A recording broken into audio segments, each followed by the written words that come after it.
This is consists of two main scales and vernier scales. One set of main scale and vernier scale in horizontal direction x-axis, and another set of main scale and vernier scale in vertical direction of the y-axis. And this is also same problem microscope, consists of two main scales and two vernier scales.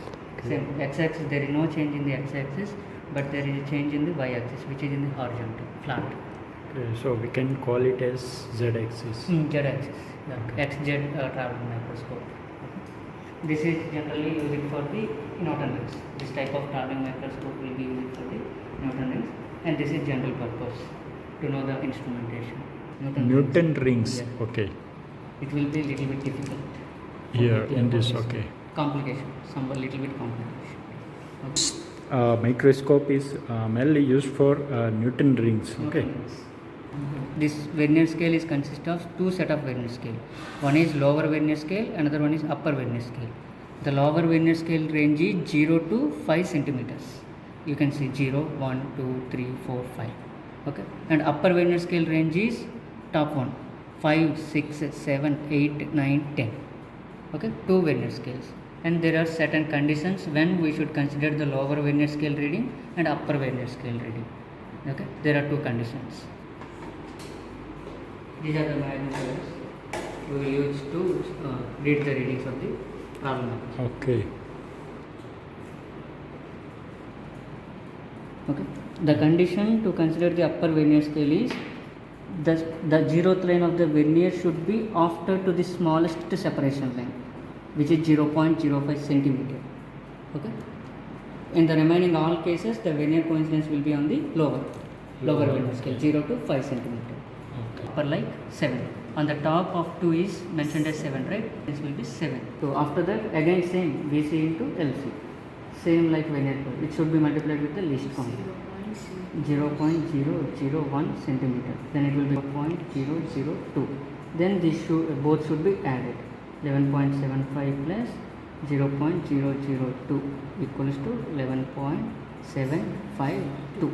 So with this microscope, we can take the measurements of the smallest things like hair or something. Currently, we are moving these measurements in horizontal direction. Yeah. If I want to do the experiment in vertical direction, our readings will be on this one. Whenever we are measuring the thickness or the length of something, we are going to take either this value or this value. Okay. In which direction we can able to measure that object thick? It will allow. Sometimes we can't move the object in the horizontal direction. Then go through vertical direction and find out the value. But why we need this lamp? Which is monochromatic and which will helps to form an interference. To form what? Interference. Okay. Plano. It has zero radius of curvature, right? No, that is plano-convex. Convex, okay. Convex. Okay, yeah. Little bit curve. So this one is the plano-convex. Okay. Now this one? This is plain glass plate. Okay, it's plain. See, it's difficult to figure out if it's having any curvature. So better place it on this flat surface and spin. If it spins, means it is some curvature. Now when I do this, see, this surface, this opposite surface is plain, so it don't spin. See, it don't spin. But this surface is a bit curved, so it spins easily. After placing this plano-convex lens on the top of this plain glass plate, you can able to see a small air gap, right? Small air gap. That air gap is responsible for the formation of the Newton rings. Okay. You are going to see. There are certain conditions to obtain the interference. The first condition is the light source should be not monochromatic, coherent. The light source should be coherent. What's the meaning of coherent? Coherent, that I am going to ask. Okay. Yeah. So having same wavelength is coherent. Okay. From this single light source, multiple waves will be emitted. Okay. Right, multiple number of waves will be emitted. If you consider the E waves should maintain almost similar wavelengths, and they should travel in a constant phase difference. They should maintain a constant phase difference. If one wave is oscillating at a 90 degrees continuously, the second wave also should oscillate at the 90 degrees. Okay, so phase is also important here. Phase also constant for the both the waves. And for this, whatever we have discussed, this is not a coherent source because white light is a spectrum. Spectrum is combination of 7 colors. Okay. It is combination of 7 colors means 7 wavelengths, different wavelengths.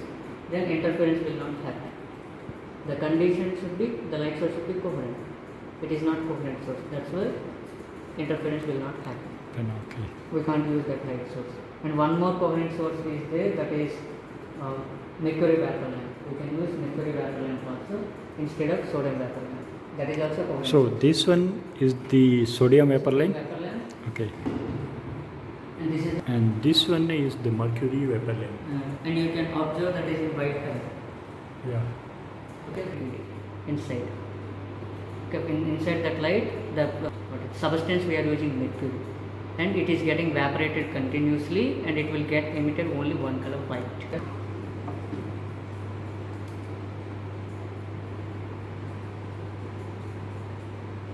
Okay. It will help these light rays. Some of the light rays will strike this plain glass plate at an angle of 90 degrees.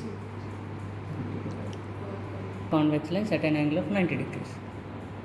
Okay. Acceptance. So we are supposed to see these patterns.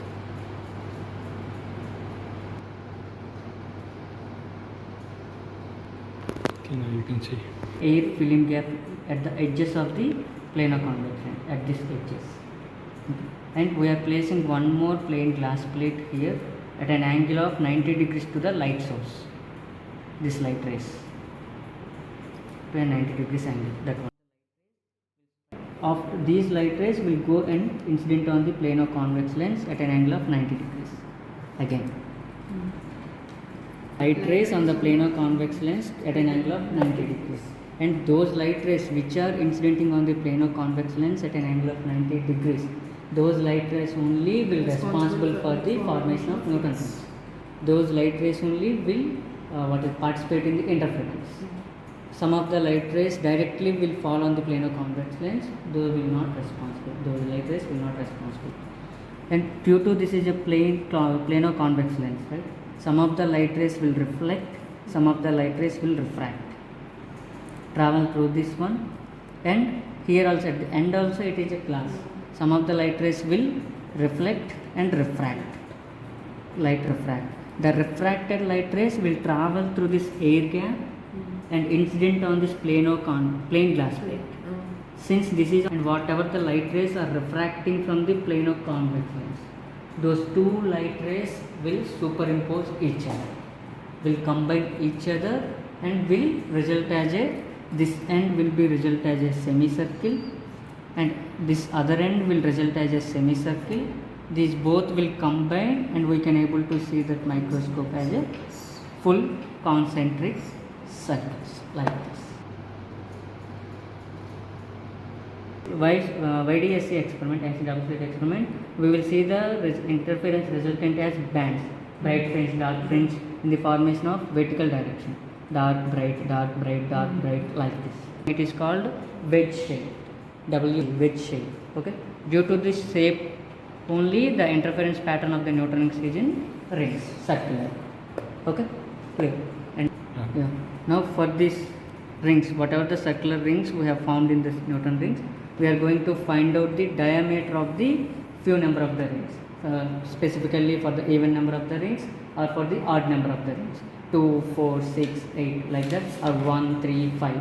We are going to measure the diameter. From the diameter we are going to find out the radius of curvature of the plano-convex lens. If you extend this curved surface with a dotted lens, it will complete a circle. Imaginary circle or imaginary sphere. Okay. It will be the center. For this imaginary sphere, it will be the center. The distance from center of curvature to the spore, this one is nothing but the radius of curvature. In simple, the radius of a hollow sphere or an imaginary sphere, which is the part of this lens, is nothing but radius of curvature. At a time, we can't measure the diameter of this entire ring at a single time. It is difficult. That's why we are going to split up into two parts. We are splitting up into two parts. One is left side, another is right side. From this center, we are going to measure the radius of these rings from this end to left side. For suppose if I want to measure the diameter of the second ring, I am going to, this is the first ring and this is the second ring. I am going to measure the radius of this second ring on the left side first, and after completion of the left side, I am going to measure the radius of the same number of the ring on the right side. Then I will get the entire diameter of this second ring.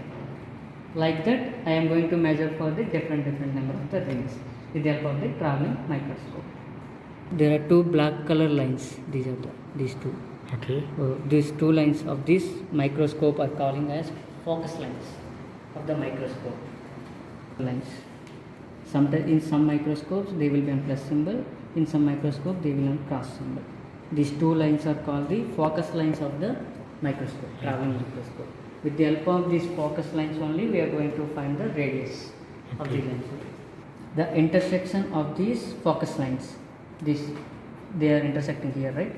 The intersection of these focus lines should be placed on a particular number of the ring, for which number of the ring you want to measure the diameter. Okay? With the help of this horizontal direction.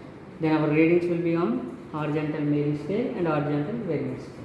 And this screw, if you rotate this screw in anti-clockwise direction,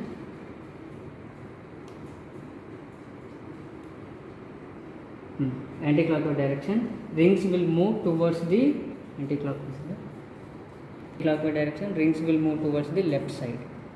If you rotate this screw in clockwise direction, rings will move towards the right side. Okay. Intersection of the focus lines on the second ring of the left side. Okay. This is the first ring and next one is the second, that's it. Go that side. This one is the second. For that particular number of the ring on the left side, we need to identify the MSR, mean scale reading, and vernier coincidence VC. Okay. Identify the MSR first, where this zeroth line of the vernier is coinciding on the mean scale. Now it is okay. MSR is 12.05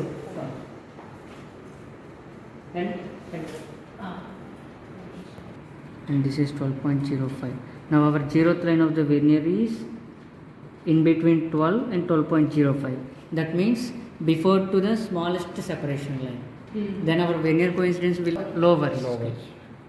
Okay, our vernier coincidence will be in lower scale. Now the zeroth line of the vernier is in between 12 and 12.05. That means before to the smallest separation line, our vernier scale reading will be lies on the lower vernier scale.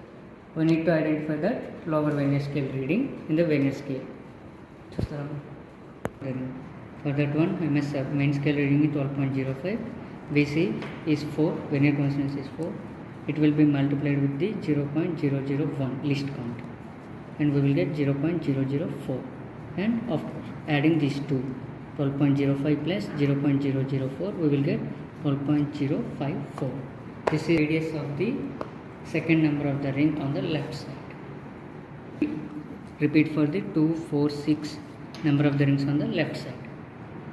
The left side, we are measuring for the left side. Same set of readings on the right side. 2, 4, 6 on the right side, we will measure the same values. This is the ring, we are measuring the radius or diameter. What we are actually doing is, for left side we are getting value here 12.054.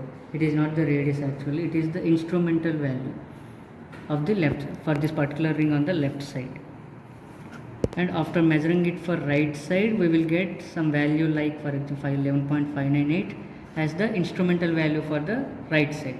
After subtracting these two values, 12.054 minus 11.598, we will get the area of this entire ring where it is located in the scale. That will be the diameter of this particular ring. Okay, hope you like this video and should subscribe. See you in the next video.